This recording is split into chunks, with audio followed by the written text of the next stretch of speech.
was bound by the chains that enslaved my soul. No hint of repentance or shame. But then Jesus appeared like the morning sun, defeating the shadows with light, and forgiveness flowed through his precious blood. Oh, the steadfast love of God.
Praise and honor to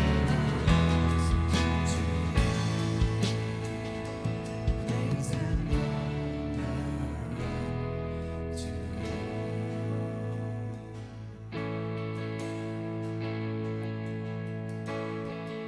Dankie Here. Amen. Kennis kom uit.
Kom ons bid saam. Abba Vader, U wat alles gemaak het en U wat alles steeds onderhou. Here, U is bo tyd en bo ons begrip. Here, U is die bron van alles wat goed is en U is self goed. Here, en U is ook 'n regverdige, heilige God. Here, en ons verdien dit nie om in U teenwoordigheid te kom nie, want ons is sondig. Here, en ons bely dat ons tekort skiet en dat ons in so baie maniere selfs nadat U ingegryp het, nog wegdraai van U af en afgode dien en selfsugtige, sondige dade pleeg. Maar ons weet ook, U het vir ons 'n baan geweg. En dankie dat ons weer vanoggend dit kan hoor, dat U Seun Jesus Christus gestuur het om in ons plek te kom sterf aan 'n kruis, die dood wat ons verdien.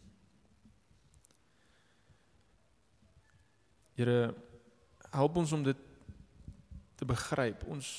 Dit gaan ons verstand te bowe. Help ons vanoggend deur die woord om dit ons eie te kan maak weer. Here, die feit dat U Seun gestuur het om in ruil vir ons skuld te dra, sodat ons geregverdig kan lewe en dat ons na U toe kan kom, nie net as 'n nul op 'n kontrak nie, maar as U kinders. Here, U guns oor ons uitgestort. Ons loof en ons prys U naam daarvoor.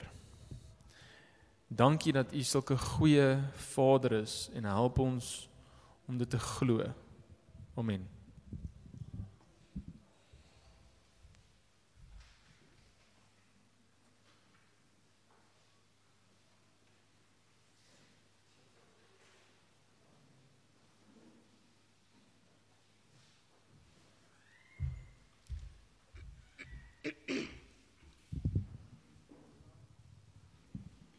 Goeiemôre Ligpunt.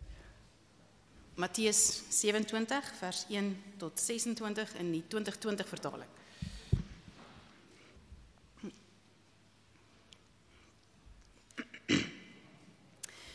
Teen dagbreek het al die leierpriesters en die familiehoofde van die volk teen Jesus 'n besluit geneem om hom dood te maak. Hulle het hom geboei, weggelei en aan Pilatus, die prokurator, uitgelewer. Toe Judas, sy verraaier, sien dat hy veroordeel is, het hy berou gekry. Hy het toe die 30 silwerstukke na die leierpriesters en die familiehoofde teruggeneem en gesê, ek het gesondig deur onskuldige bloed te verraai. Hulle het egter gesê, wat het dit met ons te doen? Jy moet maar self toesien. Hy het toe die silwerstukke in die tempel neergegooi, weggegaan en homself gaan ophang. Die leierpriesters het die silwerstukke geneem en gesê, dit is nie toelaatbaar om dit in die skatkis te gooi nie, aangesien dit bloedgeld is. Hulle het toe 'n besluit geneem om met die geld die grond van die pottebakker aan te koop en 'n begrafplaas as begrafplaas vir vreemdelinge. Daarom word daardie grond tot vandag die bloedgrond genoem. Toe is die uitspraak van die profeet Jeremia vervul. Hulle het die 30 silwerstukke, die prys waarteen hy deur die kinders van Israel gewaardeer is, geneem en dit vir die grond van die potterbakker gegee, net soos die Here my beveel het. Jesus het voor die prokurator verskyn en die prokurator het hom gevra, is u die koning van die Jode? Jesus het gesê, u sê dit. Die hele tyd wat hy deur die leierpriesters en die familiehoofde beskuldig is, het hy niks geantwoord nie. Daarop sê Pilatus vir hom, hoor u nie wat hulle alles teen u getuig nie? Hy het hom egter op geen enkele woord geantwoord nie, sodat die prokurator uitermate verwonderd was. By elke fees het die prokurator die gebruik gehad om vir die skare een gevangene van hulle eie keuse vry te laat. Hulle het in daardie stadium 'n berugte gevangene aangehou met die naam van Jesus Barabbas.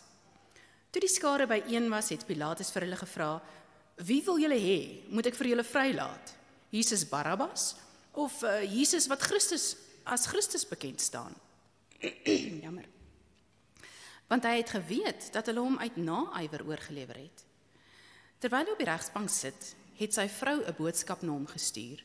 Jy moet niks te doen hê met daardie regverdige man nie, want ek het vannag in 'n droom baie oor hom verduur. Die leierpriesters en die familiehoofde het die skare egter ooreed dat hulle op Barabbas moet aandring en dat hulle Jesus moet laat doodmaak.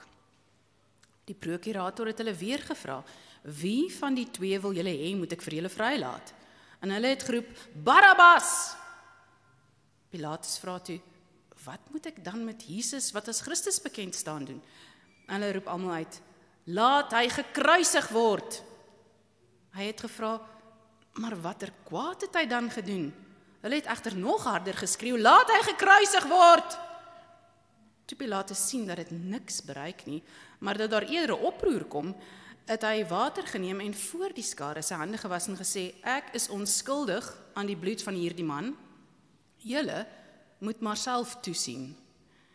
En die hele volk het geantwoord, laat sy bloed op ons en ons kinders kom. En daarop het hy Barabbas vir hulle vrygelaat. Maar Jesus het hy laat gesel en toe oorgelewer om gekruisig te word.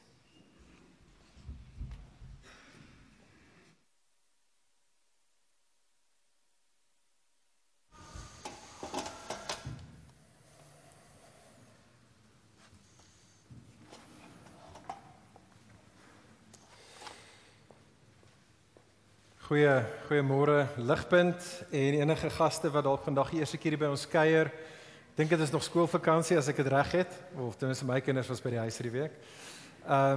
Maar dit is goed om dat ons almal kan saam wees hier en ek wil net saam met Johan sê baie welkom aan elkeen van julle hierso en spesifiek soos wat ons besig is in hierdie reeks. Ons is nou al vir 'n wyle besig hier in Matteus 26 tot Matteus 28. Ons is soos Johan aan die begin gesê het besig om reg te maak vir Paasnaweek wat kom en so ons gaan die evangelie van Matteus eindig op Opstandingssondag in Matteus 28 en en op Goeie Vrydag op waar ons spesifiek gaan kyk na die kruis. Ons is nou in daai gedeelte net voor dit.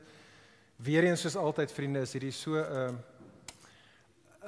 pragtige en 'n belangrike teksgedeelte wat met ons wil praat. Maar vir ons om die Here te hoor praat, benodig ons sy genade. Ons het nodig dat die Gees moet werk. Daar was baie al gebid. Ek gaan weer vir ons nou bid. Kan ek jou vra soos ek bid, moenie nou afskakel terwyl ek bid nie. Wees doelbewus afhanklik van die Here se Gees om te werk soos wat sy woord verkondig word. Kom ons sluit die oë en vra vir hom om in te tree.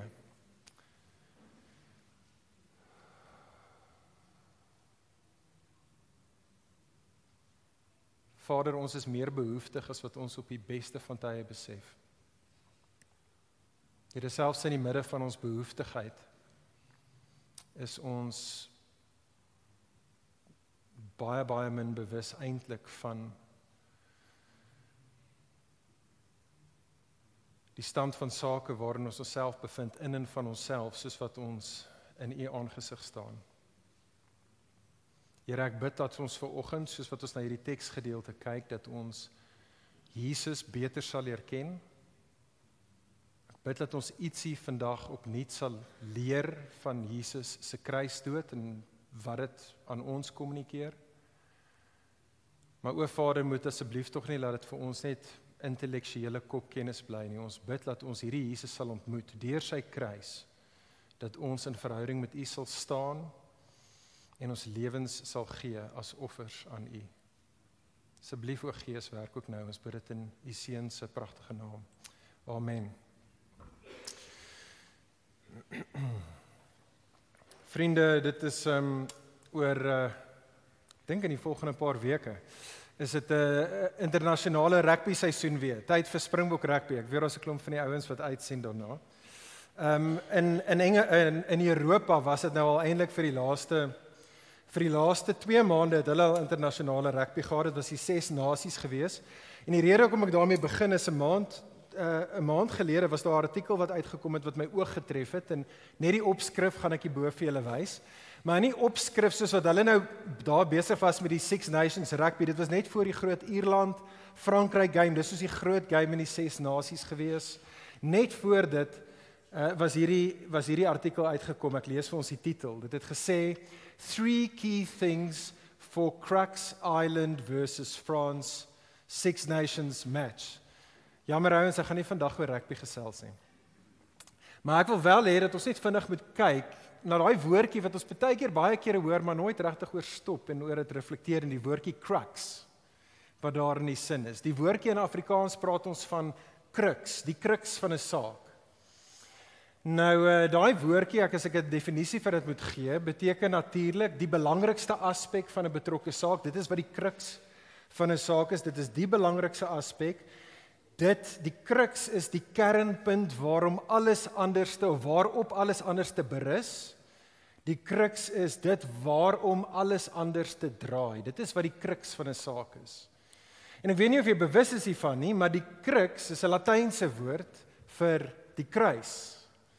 Die woord crux beteken die kruis en die rede hoekom ten minste vir die laaste 2000 jaar hoekom ons in die weste, wanneer ook al ons praat van die belangrikste saak, dit waarop alles berus, dit waarom alles draai, hoekom ons eintlik sê die kruis van 'n saak, die crux van 'n saak, is want dit is hoe die kerk en eintlik die westerlike samelewing gedink het oor wêreldgeskiedenis. Alle realiteit uiteindelik berus op die kruis van Jesus.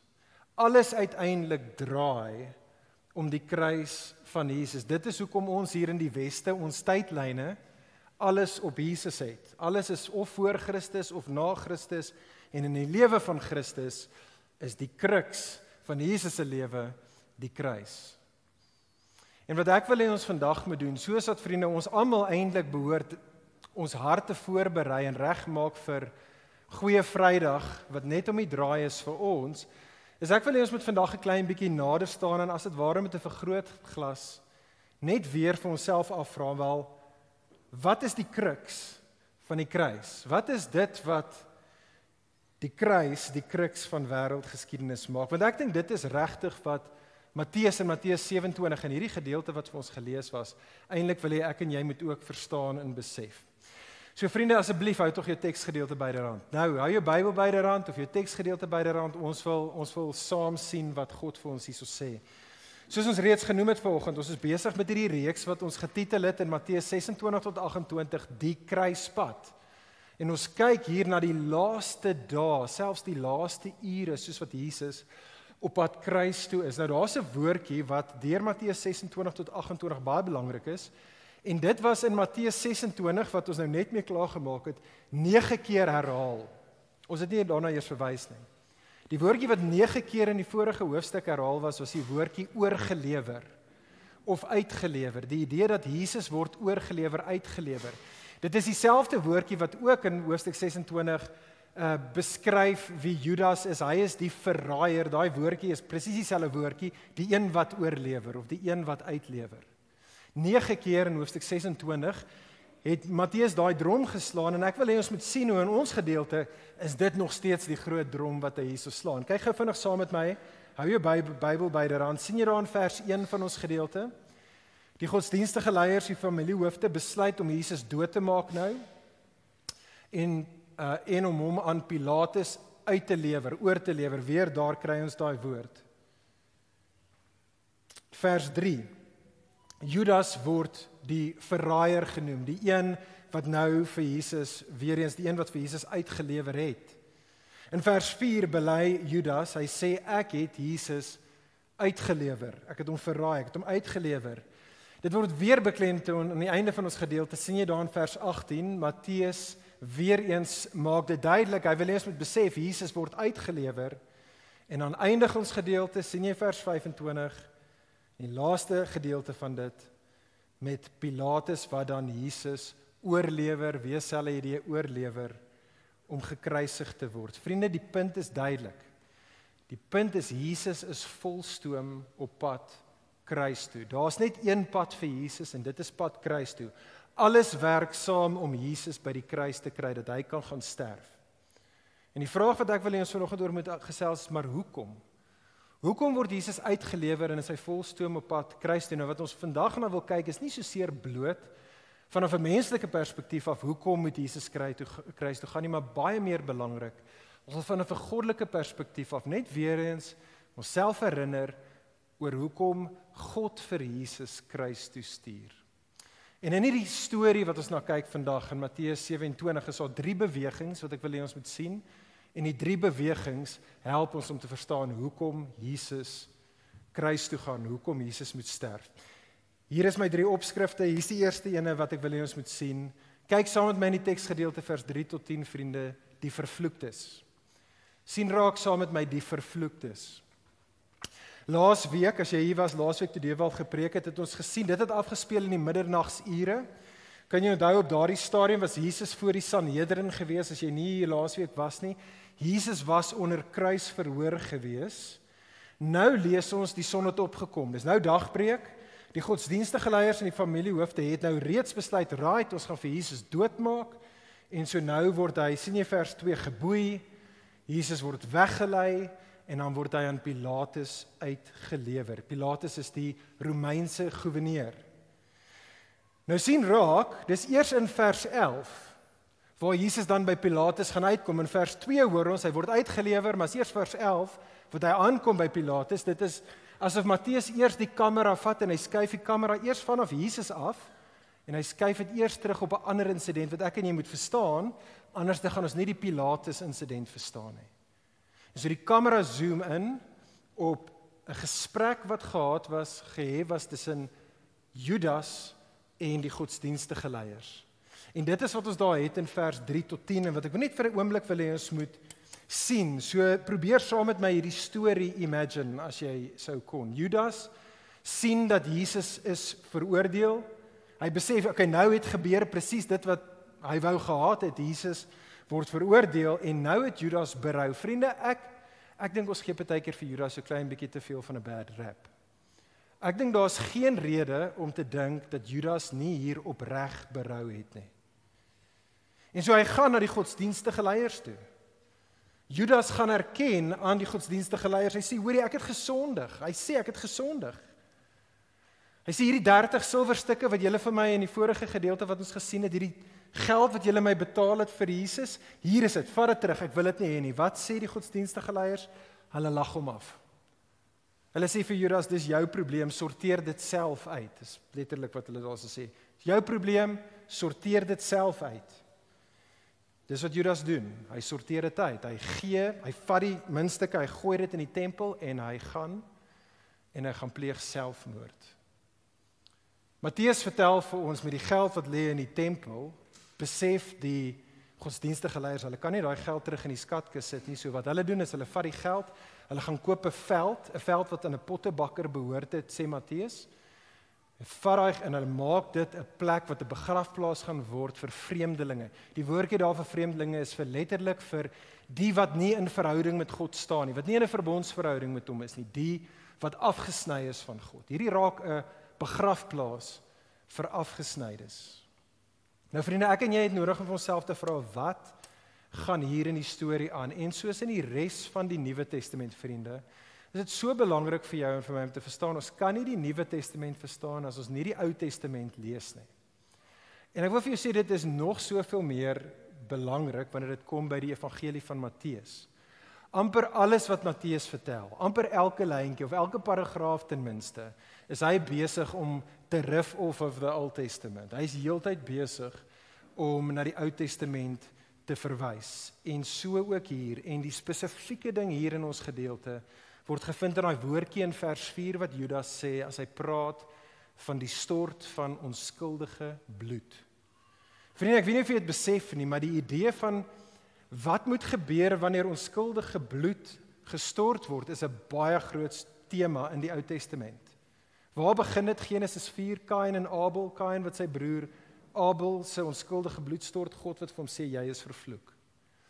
Maar spesifiek hier in Matteus 27, is dit wat Matteus in gedagte het, is 'n reeks tekste in die Torah, in die wet, wat spesifiek gepraat het oor wat moet gebeur met die wat onskuldige bloed stort.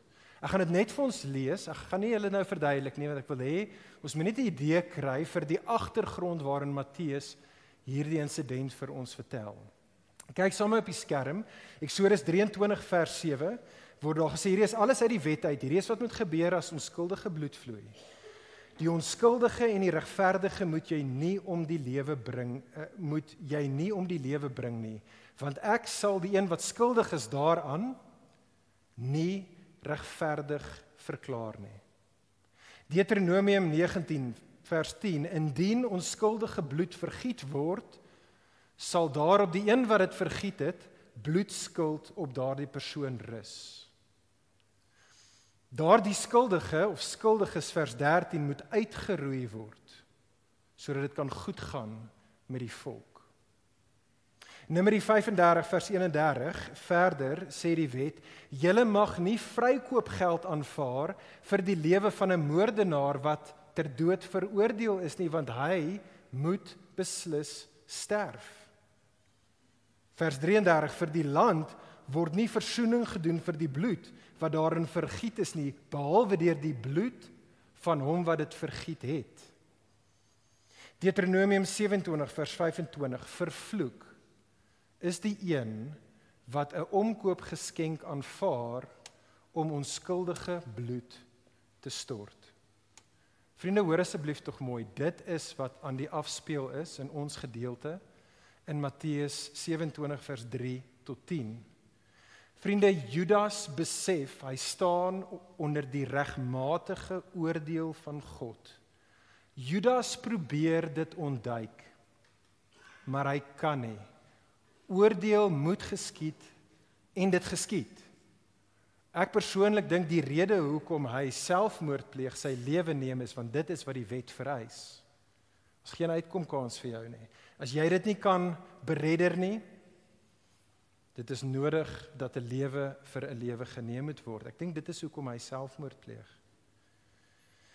Maar dieselfde geld vir die godsdienstige leiers, vriende. Dit is wat Matteus wil hê ek en jy moet verstaan. Hulle probeer ook, sien jy, die oordeel van God ontduik. Hulle sê, ons kan nie die geld vat nie, ons kan nie dit in die skatkis sit nie. Anders te gaan ons aan hierdie onskuldige bloed, dan is ons onder die oordeel van God. So hulle probeer nie die geld vat nie, maar ironies te vergeefs kan hulle nie God se oordeel vryspring nie. Dit is die hele punt, vers 9, waar Matteus ons vertel van die vervulling van die profesie van Jeremia. Kom ek vertel ons baie vinnig en ek gaan dit kort hou, want dit gaan nie op die skerm kom nie, maar vinnig die spesifieke profesie. Jeremia 19.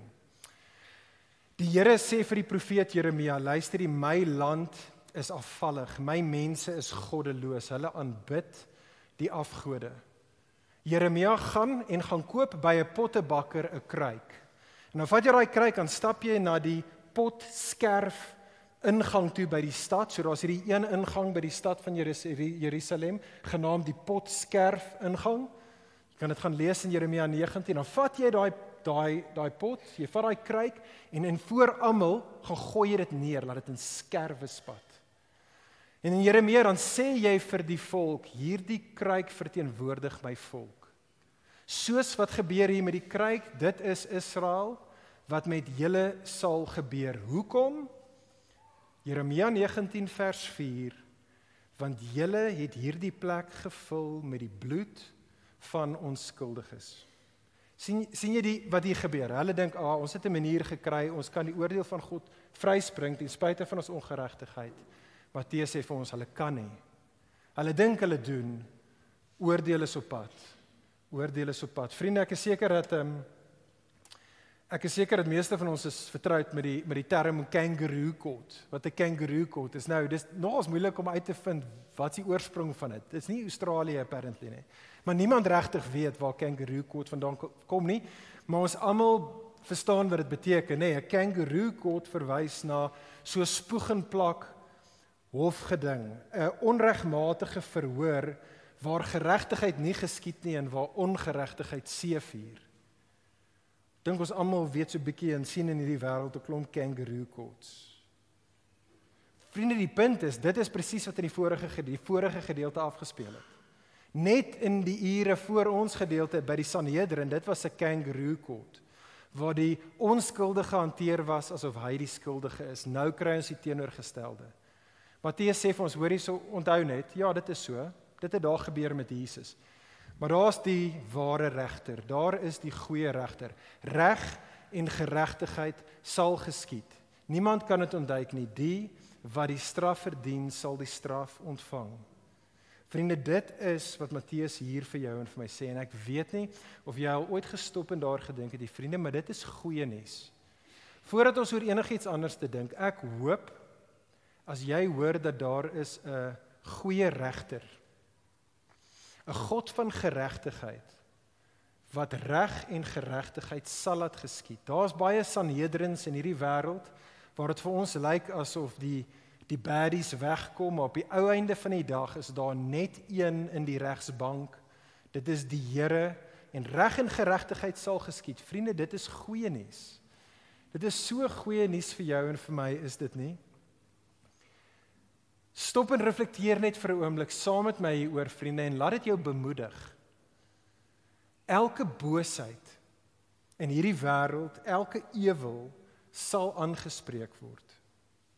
Vriende, elke moordenaar, elke korrupte politikus, elke gierige kapitalis en uitbuitende kommunis, elke verkragter, elke pedofiel, elke boelie, elke egbreker, elke mishandelaar sal sy of haar verdiende loon ontvang. Hierdie wêreld is soos 'n laken wat in die modder gegooi is en vertrap is en verkrekel en verkrummel is met ongeregtigheid. Die hele storie, die hele grein van die storie van die Bybel is om te sê, dit gaan nie altyd so wees nie. Daar kom 'n dag wat alle realiteit in die groot kosmiese wasmasjien gesit gaan word. Dit gaan skoon wees en die Here, die God van geregtigheid, gaan elke ongeregtigheid uitstryk. Daar gaan niks meer wees wat gebreek en gebuig wees nie. Ongeregtigheid sal aangespreek word. Vriende, dit is goeie nuus. As jy vandag hier so sit, vriendin, ek ken nie almal se storie nie, maar ek ken baie se stories hier. As jy vandag hier so sit en jy is aan die ontvangkant van ongeregtigheid, hou moed.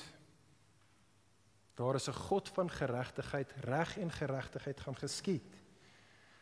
Hou moed en bly die regte ding doen. Dit is wat die Nuwe Testament, veral 1 Petrus, die boek 1 Petrus sê vir ons, ja, daar is ongeregtigheid, daar's 'n regter wat kom, hou jy moed, bly die regte ding doen, wag op die Here, wag vir hom, reg en geregtigheid sal geskied, maar, vriende, natuurlik, behoort dit ook vir ons dan te kom met 'n waarskuwing, sekerlik, want as God alle ongeregtighede gaan aanspreek, is die vraag vir elkeen van ons, maar wat van jou en my ongeregtigheid? Nie net ander se ongeregtigheid nie net die groot goeters daar buite nie, maar ook die ewels en die boosheid wat ek en jy pleeg in hierdie wêreld. Wat van ons ongeregtigheid? Vriende, die Bybel is eens daaroor, die Nuwe Testament is eens daaroor, Romeine 2 vers 1, sê die volgende, wie ook al jy is, Romeine 2 vers 1, daar is vir nie een van ons enige verontskuldiging nie. Romeine 2 gaan aan om te sê, niemand van ons gaan op die dag wanneer ons staan in die groot regskamer voor die regter, gaan nie een van ons kan kom met 'n goeie plan of 'n storie nie. Paulus sê in Romeine 2, niemand van ons gaan sê, maar God, ek het nie regtig geweet nie. Hy sê nie, jy het geweet, en in ons harte was die wet geskryf.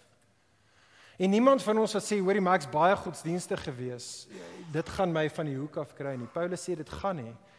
Almal van ons, Romeine 3, almal van ons skiet kort aan die geregtigheid van God. Daar's niemand wat regverdig is nie. Nee, nie eers een nie.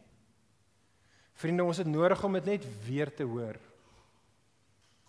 Ons het nodig om die waarskuwing te hoor. Soos Judas kan ek en jy nie vir ons eie sondeskuld betaal nie. Daar's niks wat ek en jy kan doen om ons sondeskuld af te betaal nie. Soos die godsdienstige leiers, vriende, is daar geen slim plannetjies, geen technicalities. Julle weet ons baie keer met SARS maak, ons kry hierdie kreatiewe maniere wat ons die wet kan ontduik.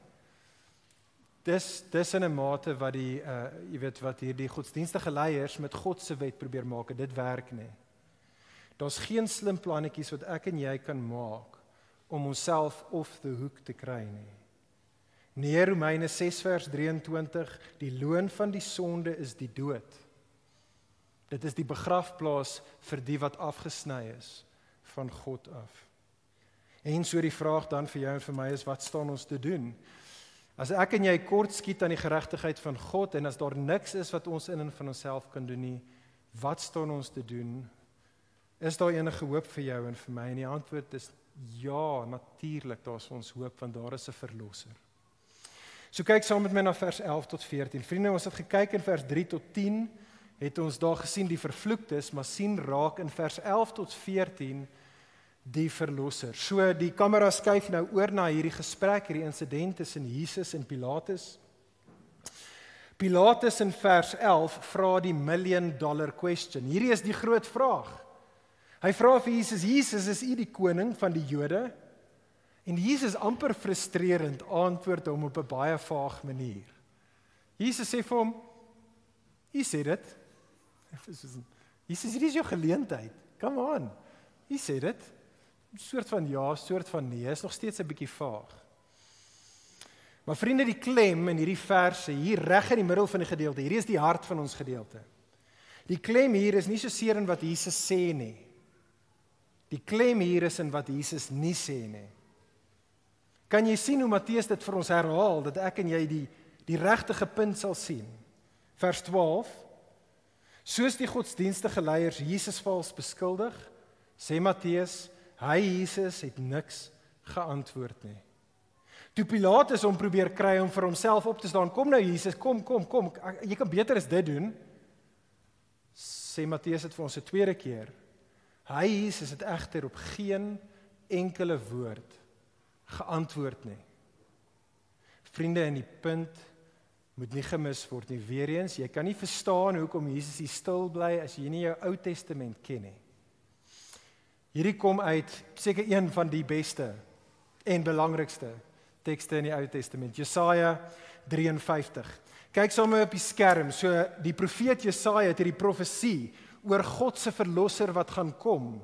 En hy gaan kom, sê Jesaja, as die lydende dienaar. Ek lees vir ons net 'n gedeelte, ek wou dit alles gelees, dit is alles so goed, maar ons het net nie die tyd hê. Hierdie is die belofte, die profesie oor die verlosser wat kom. Hy is egter deurboor. Hy is egter deurboor oor ons oortredings. Hy is verbrysel oor ons sondeskuld. Die straf wat ons vrede bewerk was op hom, en deur sy wonde is daar vir ons nou genesing. Ons almal het soos klein vee gedwaal. Elkeen van ons het in sy eie koers ingeslaan, maar die Here het ons almal se sondeskuld op hom laat neerkom. Hy is mishandel, maar hy het hom daaraan onderwerp en hy het nie sy mond oopgemaak nie. Soos 'n skaap wat ter slagting gebring word, soos 'n ooi wat voor haar skeerders stom is. Hy het sy mond nie oopgemaak nie. Vriende, ironies is dit in Jesus se stilte waar hy die hardste praat. Jesus kondig aan in sy stilte dat hy is die lydende dienaar van Jesaja 53 en dat hy is op pad kruis toe, om te gaan dien. Maar dit is so belangrik vir jou en vir my om te verstaan, wie gaan Jesus dien op die kruis? En hoor asseblief tog mooi, voor Jesus jou en my dien deur sy kruisdood, gaan hy kruis toe om sy Vader te dien. Onthou, sy Vader is die regter. Hy is die God van geregtigheid. God moet ongeregtigheid straf. As God nie ongeregtigheid straf nie, is hy nie getrou aan homself nie en hy is nie God nie.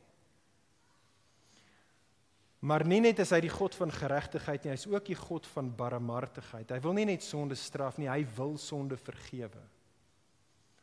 Vriende, Jesus gaan kruis toe in die eerste en in die belangrikste plek om sy Vader te gaan dien. Dit is op die kruis waar Jesus dan gaan en waar Jesus dan die regmatige straf vat wat sy mense verdien, sodat God nog steeds as die regter sy geregtigheid kan laat realiseer en in die proses daarvan kan hy mense wat sy oordeel verdien, kan hy red.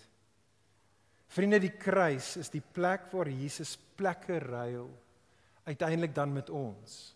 Dit is goeie nuus vir jou en vir my. Die kruis is die plek waar die straf wat ons verdien, word toegedien. Dit word toegedien, maar dank God nie op jou en my nie, maar op Jesus. Hy dra dit. In die taal van Jesaja 53, Jesus was op die kruis deurboor vir ons oortredinge, sê Jesaja. Hy was verbrysel vir ons sondeskuld. Hy was in ons plek ter slagting gebring, deur sy wonde kan ek en jy nou genesing ervaar. Vriendin, kan ek jou vra soos wat jy vandag hierso sit? Het Jesus die lydende dienaar jou al persoonlik kom dien? Nie het hy iemand anders te gedien nie, nie verstaan jy die evangelie in 'n teologiese manier nie. Het Jesus die lydende dienaar jou persoonlik al kom dien? Ek dink dit is 'n moeilike vraag om te antwoord. Ek moet eerlik wees, daar's baie kere wat dit vir my is maklik vir my om die Sondagskool antwoord te gee. Maar as ek moet eerlik wees, in my hart baie kere voel dit nie vir my so nie. Vir die eenvoudige rede dat daar's net blywende sonde en die aanhoudende worsteling met sonde in my eie lewe, dat as ek na my hart luister, voel ek nie reg met die regter nie. Ek weet wat is die Sondagskool antwoord. Maar ek sien sonde, ek sien soveel ongeregtigheid in my lewe. En ek voel nie reg met die regter nie. Wat van jou? Hoe voel jy? As jy enigstens soos ek voel, wil ek graag jou oë afhaal van jouself en jou sonde. En ek wil hê ons moet hierdie pragtige beeld sien, hierdie ongelooflike prentjie wat dan vir ons geskets word in die laaste gedeelte van ons teks.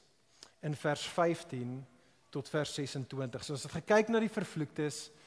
Ons het raak gesien wie is die verlosser. Sien raak saam met my vriende vers 15 tot 26 die vryspraak.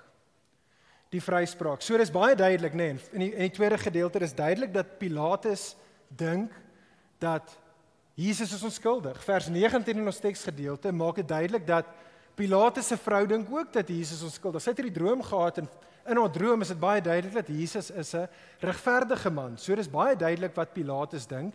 En so Pilatus dink, okay, wat gaan ek doen? Hoe gaan ek hierdie ou wat hulle nou wil kruis toe stuur? Hoe gaan ek hierdie paadjie kry dat hy nie hoef kruis toe te gaan nie?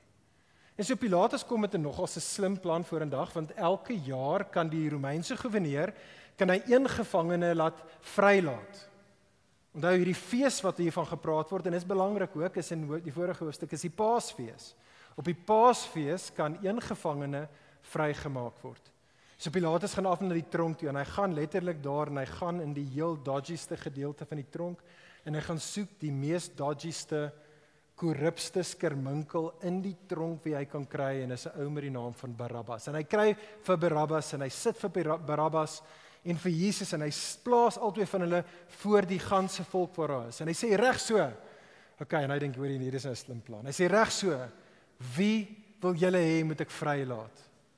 En soos wat Mia vir ons so mooi gelees het net nou, die volk soos een man roep uit. Hulle sê, Barabbas, laat hom vrygaan. En Pilatus is gered, hy het dit nie gesien kom nie. Dis nie wat hy verwag het nie. Hy sê, maar, wat moet ek maak met hierdie Jesus? Wat moet ek met hom doen? Hulle sê, laat hom gekruisig word. Pilatus sê, maar hy is onskuldig. Hy is onskuldig. Hulle wil niks hoor nie, wat skreeu hulle uit? Hulle sê, laat hom gekruisig word 'n tweede keer. En Pilatus bakkel onder die pressure, en hy gaan dan, en hy gee in, en hy kry water voor almal, en hy was sy hande, en hy sê die woorde van vers 24, hy sê, ek is onskuldig aan die bloed van hierdie man, en die volk roep uit in vers 25, laat sy bloed op ons en op ons kinders kom. Weereens, ek is jammer, ek klink soos 'n gebreekte plaat, maar moenie in my raas nie, vat dit op met Matteus. Vriende, ons gaan nie hierdie gedeelte verstaan, of ten minste ten volle waardeer, soos ons moet, as ons nie die Ou Testament mooi gelees het, en wat dit vir ons sê spesifiek oor onskuldige bloed nie. So hier's die laaste keer wat ek Ou Testament toe gaan, Deuteronomium 21. Ons gaan in 'n oomblik, wag eers daarso Piet, voordat jy die teks opsit, ek wil net gou vinnig die prentjie skets. Deuteronomium 21, weer eens handel oor onskuldige bloed. En dit sê dat wanneer daar 'n Israeliet is wat 'n dooie lijk op 'n dooie lijk in 'n veld afkom, dan moet die leiers en die familiehoofde van die volk moet daardie dooie lijk vat. Hulle moet buite die stad gaan en hulle moet saam met hulle 'n vers vat, 'n jong kalf. Moet hulle saam met hulle buite die stad vat. Dan moet hulle na 'n rivierstroompie toe gaan en daar voor die hele volk met die dooie lijk, met die vers, met hierdie jong kalf, moet die priesters dan gaan en die nek breek van die vers. En die priesters en die familiehoofde moet water uit die stroom uitvat, hulle moet hulle hande was oor die nek van die vers. En dan moet hulle die volgende gebed aan God bid. Deuteronomium 21 vers 7 tot 8, hulle moet bid en hulle moet sê, ons hande het nie hierdie bloed vergiet nie en ons oë het dit nie gesien nie. Skeld u volk Israel wat u verlos het kwyt, o Here. Laat die bloedskuld van 'n onskuldige tog nie op die volk Israel rus nie. Dan sal hulle van bloedskuld kwytgeskeld word. En vriende, hoor asseblief tog mooi, hoor asseblief mooi. Dit is wat afspeel hier in hierdie laaste gedeelte in Matteus 27. Jesus is nie net die onskuldige wat gaan sterf nie, maar Jesus is tergelykertyd die vers wie se nek gebreek word, sodat die bloedskuld kwytgeskel kan word. Nou verstaan mooi, ek is nie besig om te sê Pilatus is onskuldig nie. Ek dink Pilatus is skuldig. Pilatus dink ek nie weet wat eintlik hier afspeel en wat sy simboliek hier eintlik kommunikeer nie. Hierdie is eerder die punt en hoor baie mooi. Hierdie gebeure, vriende, is doelbewus daar vir jou en vir my om vir ons te sê, maar hoor, die volk het 'n kans. Die volk het hier 'n geleentheid. Die volk is as dit ware by die kruispad. Hulle word 'n geleentheid gebied om anderste as Judas. Hulle het 'n geleentheid om anderste as die godsdienstige leiers. Het hulle 'n geleentheid om Jesus as die verlosser te ontvang. Hulle het 'n geleentheid om te sê hy is onskuldig. Hy behoort nie gekruisig te word nie en die storie eindig baie hartseer. Die volk is maar net soos Judas. Die volk is maar net soos die godsdienstige leiers. Almal roep uit. Hulle sê, laat sy bloed op ons en op ons kinders kom. Ons sal daai skuldbloed self dra. Thank you very much. Vriende, maar die vraag is vir jou en vir my, nie wat het Judas gedoen nie. Die vraag is in 'n mate nie wat het die godsdienstige leiers of selfs wat die volk gedoen nie.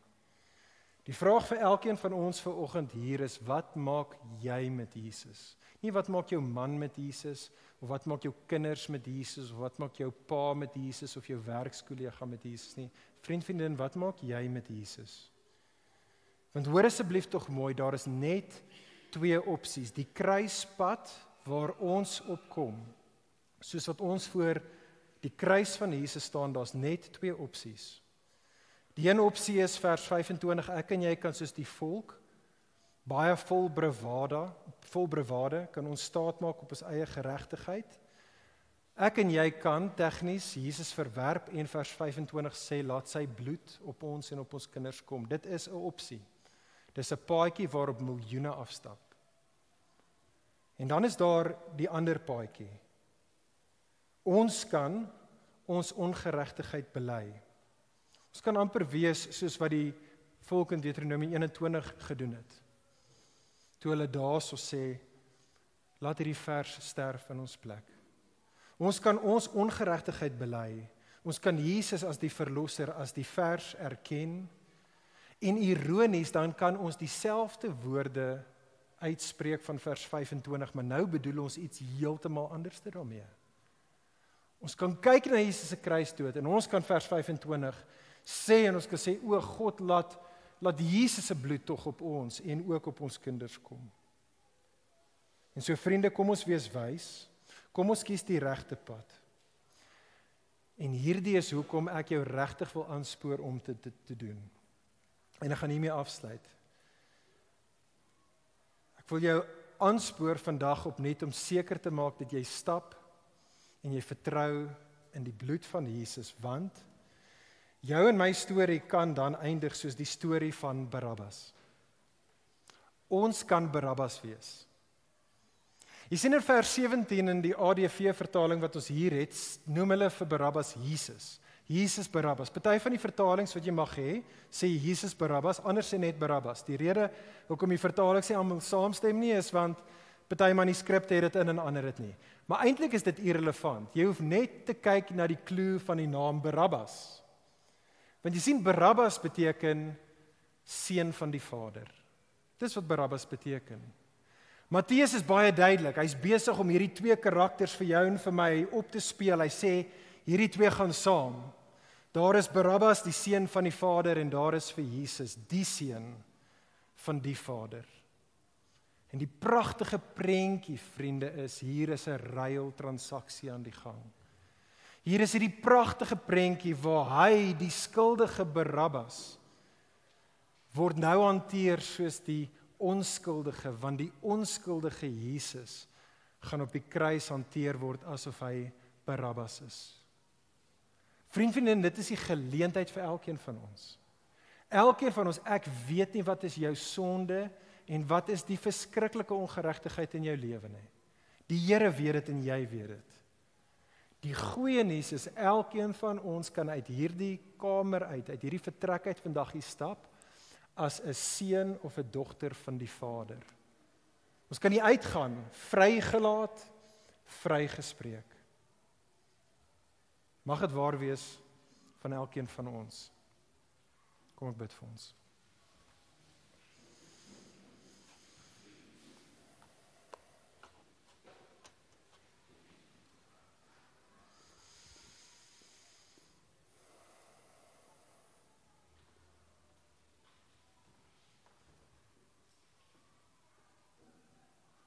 Here Jesus, Lam van God, ons lydende dienaar, ons loof en ons prys U dat U lewe neergelê het, 'n man van smarte geword het vir ons. Vader, ek bid vir elke persoon wat hier is. Ek weet en besef dat ons party hier wat nog steeds hulle harte dalk verhard en eintlik maar sê, ek het nie vir Jesus nodig nie. Ag, o Heilige Gees, sal U elkeen van ons help dat ons nie op daai plek van waansin sal bly nie. Ek bid dat deur die Gees, dat U elkeen van ons, party vir ons vir die eerste keer vandag en vir ander van ons vir die soveelste keer, dat U ons oë sal rig na Jesus soos wat ons tot die einde van onsself kom en soos wat ons sien dat Jesus ons skuldige bloed uitgestort was vir ons. En so Jesus ons kom, ons wil dit kom bid. Ek wil bid namens almal hier en ek wil bid en sê, o Jesus, kom wees ons geregtigheid. God made him who knew no sin to be sin, so that in him we might now become the righteousness of God. O God, ons kyk na Jesus, ons kom kruip weg in hom en dit wat hy deur sy kruis gedoen het. En ons bid en vra, o Heer, maak ons mense wat nou sal dan lewe, meer op 'n manier in die lig van dit wat Jesus vir ons gedoen het, om U geregtigheid in te stel in hierdie wêreld. Ons vra dit in die naam van Jesus en in die krag van die Gees. Amen. Dankie Poen. Vriende, kom ons staan en sing ons die laaste liedjie wat hier in ons harte insit.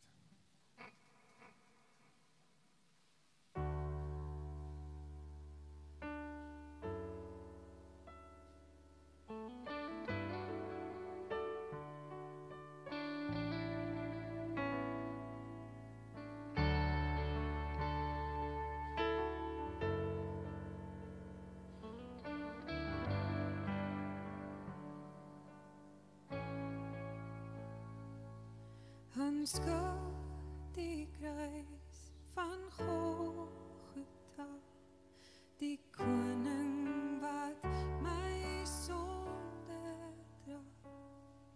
Hoe nietig lyk my skatte dan, en skaam ek my oor eie van.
Ek weet nie van julle nie, maar ek voel ligter. Die evangelie het 'n manier om net daai laste 'n bietjie van ons skouers af te haal. As die Here met jou gepraat het vanoggend, as die Gees in jou hart gewerk het, jy het 'n behoefte vir gebed, dan wil ek jou net asseblief vorentoe nooi. Daar's mense wat na die diens bereid is om saam met jou te bid. En van daai goeders wat dalk nog aan jou krap deur te praat. En so moenie skaam wees nie. Jy gaan sien ek Boen wat gepreek het. Ons gaan nie voorwees, Marie gaan ook hier voorwees. So kom asseblief en bid saam met ons. Daar's 'n diaken ook hier voor wat enige diakonale behoeftes kan aanspreek. Mandy gaan ook hier voorwees. En so ja, kyk maar net weer uit vir dit.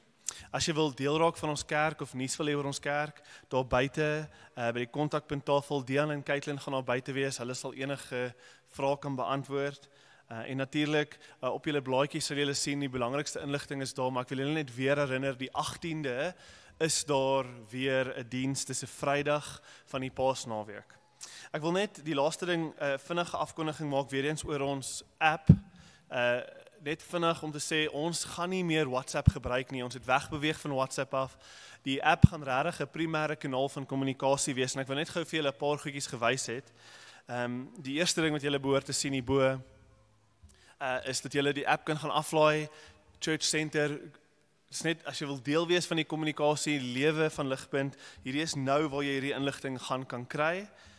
Julle kan klik daar op die app, dan sal jy sien met bietjie hoe dit lyk. Ons werk elke maand daaraan. Heel onder is daar net 'n paar tabs. Die Me tab is waar ons jou persoonlike inligting graag wil net op datum met hou. Daar's 'n gebed tab waar jy kan vra vir gebed deur die week as enigiets opduik. Daar's 'n span wat elke Sondagoggend bid en ons gaan hierdie gebede by hulle kan uitkry, so ons kan spesifieke behoeftes voorbid. Dan as jy daar klik, is dit maar net Ligpunt Nuus, die kerkkalender is daar en hoe jy hierdie plaaslike gemeente kan ondersteun. So asseblief beweeg in daai rigting vir ons kommunikasie. Ek wil ons uitstuur vanoggend met 'n seëngroet, net weer eens ons harte wat en ons oë wat gerig is op Jesus. Vat hierdie woorde saam met julle in die week wat kom. Mag die genade van ons Here Jesus Christus, wat vir ons tot sonde gemaak is, hoewel hy sondeloos was, julle harte met vrede vul. Mag julle wandel in die geregtigheid wat hy vrylik gegee het, wetende dat julle verlos is en vernuwe is in hom. Gaan in sy genade, leef in sy liefde en wees 'n lig vir die wêreld. Amen. Lekker week verder, dankie julle.